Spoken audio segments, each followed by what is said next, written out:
Today, we will take a closer look at the United Nations, which many people are aware of, that they are supposed to become the one world government as proclaimed in the Great Reset. So what is the United Nations about, and who do we talk to? Well, our interview partner is a former high-ranking member of the United Nations. His name is Călin Georgescu. It is best to talk to someone who knows from personal experience what he's talking about, rather than to talk to someone who just has ideas about what is going on inside the United Nations. Well, I serve this institution 17 years, almost 18. I started in Romania, in the United Nations Development Program, which gave to me the chance to understand, first of all, the system. I was director to coordinate the Romanian National Sustainable Development Strategy and Local Agenda 21, which I did for almost 40 counties in Romania. Therefore, I arrived to different, let's say, events in New York and after that in Geneva, in many other countries, and I arrived also in the board for Europe in the United Nations Environmental Program.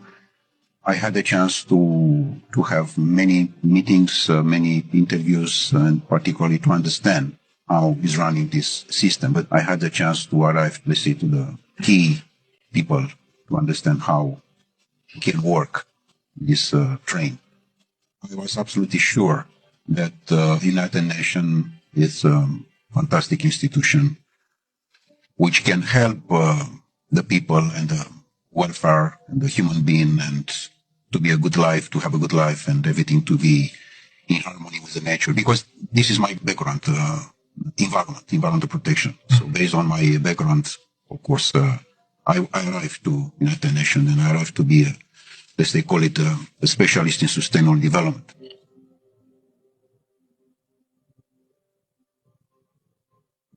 But later on, of course, I find how, in fact, the things are moving. Because particularly when you are going in the field, you find the reality.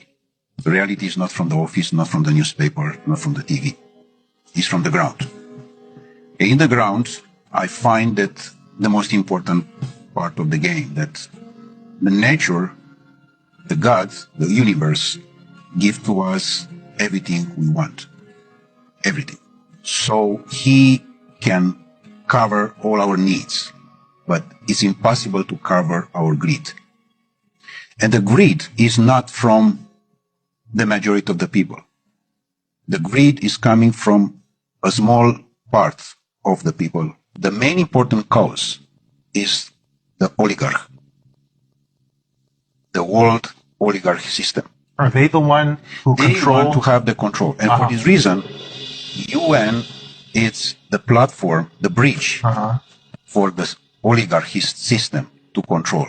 And the oligarchs are the ones who gather once a year in Davos, the members of the World Economic Forum? Of course, this UN platform for 2030 with Davos agenda.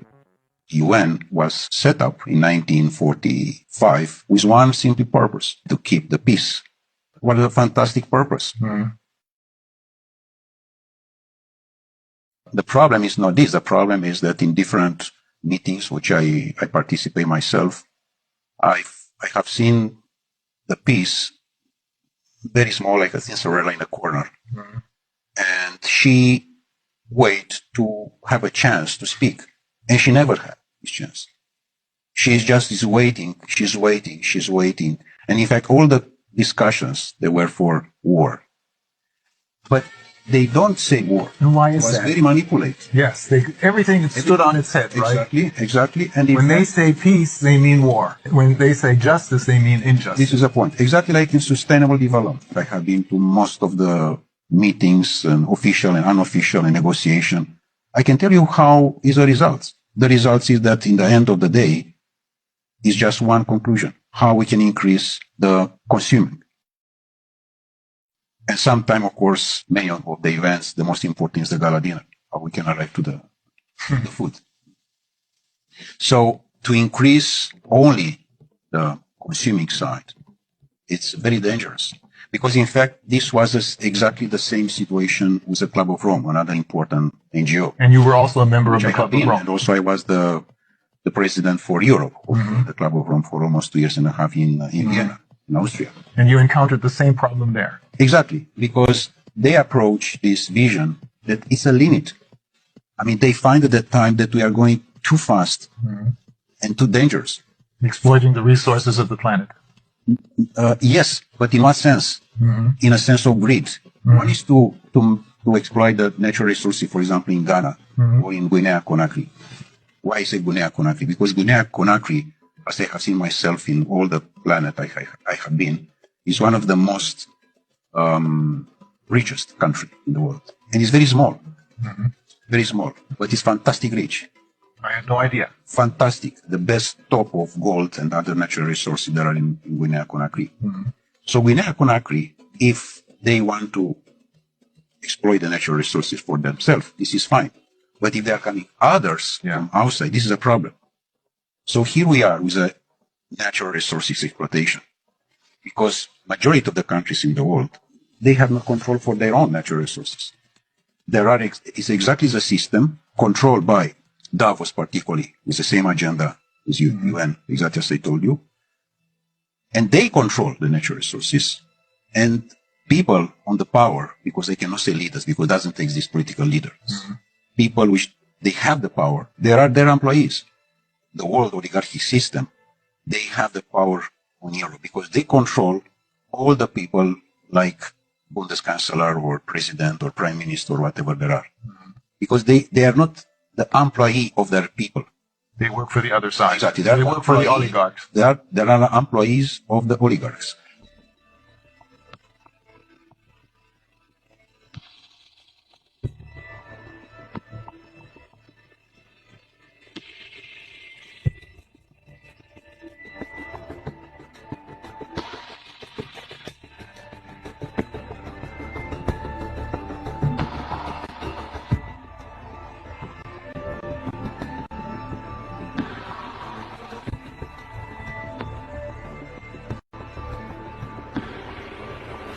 What you're saying is that the UN is now indistinguishable from the World Economic Forum, or Davos in short, because it is being controlled by the same ideas and the same oligarchs. Totally. 100%. Totally. And the World Economic Forum, in turn, creates their leaders who are then going to be elected by us through their Young Global Leaders program. This is a point. In general, in United Nations, there are coming people which they check before if they are politically correct. But you have to be 100% totally politically correct. If you are not, you cannot be in. They try to control you by salary. Paying you a lot of money. By different offers, in a sense that you have free access to the transport, free access to the restaurants, free access to different things. And in fact, it's a badge. UN badge does mean that you are someone important in comparison with the people from the street. Oh. You know, this, I mean. So they make you feel not just richer than the people on the streets, but superior to them. Exactly like in the banking system. Look to the young people who there are employees in the bank. He, in his car, he can see on the street his friend. I said, sorry, I have no time for you. I'm someone. I'm the banker. So they invest in manipulate the mind of the people. And in the moment when you manipulate the mind of the people, they sell their soul.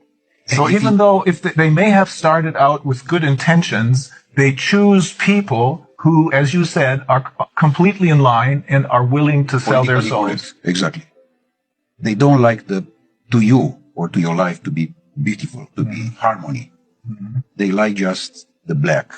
You have to be under control. With other words, you know, Darwin said to us that we are coming from animals. The new Darwins, the descendants of monkeys. The new Darwins, they said they are coming from robots. And here we are. I mean, we discuss about the transhumanist process, which those people, they want to impose. And how they can impose. They impose it when the people totally believe that this system internationally, which is somewhere high from you, they care about you. And only if what they are saying you have to respect, which is wrong. As they are trying to push us to dictate everything about our health. How